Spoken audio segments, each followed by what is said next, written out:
Hello, everyone. Murder and destruction on Ukrainian territory has become so common that most of the news is devoted to what is going outside of Ukraine. That is not to say that it's not important. So let's take a look. After pummeling Bakhmut, Russian troops are now trying to destroy Avdiivka, another small town in the Donetsk-Luhansk region. And, the question remains to the international community, how much is going to be enough?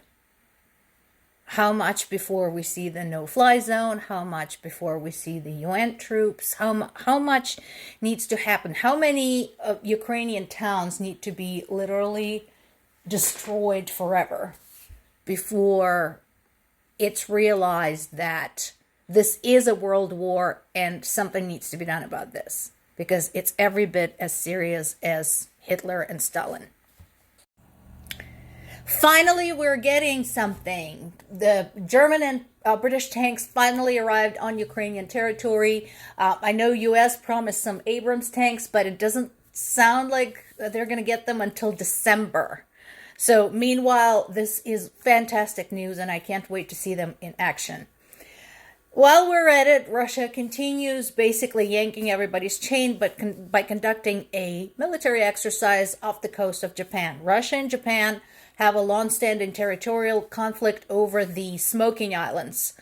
You can look that up, where that is located. And also we know that China and Japan are not exactly on good terms. So when Chinese leader was visiting Russia, Japanese leader was visiting Ukraine. So there's a lot of politics involved in this, and I'm sure Japan has something to say about this.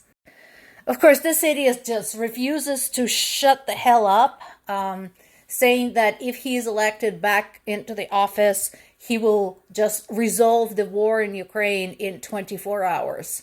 I would not hold my breath for that. And while all of this destruction, all of this horror, all of this nightmare is going on, the UN Special Counselor on Cultural Rights is reproaching Ukraine for demanding a ban of Russian athletes from the Olympics, saying that we cannot punish all of the Russians. First of all, 80% of the Russians and almost 90% of Russian athletes support Putin. Second of all, she had the temerity to tell Ukrainian representative that he does not understand the big picture. I think she needs a trip to Ukraine.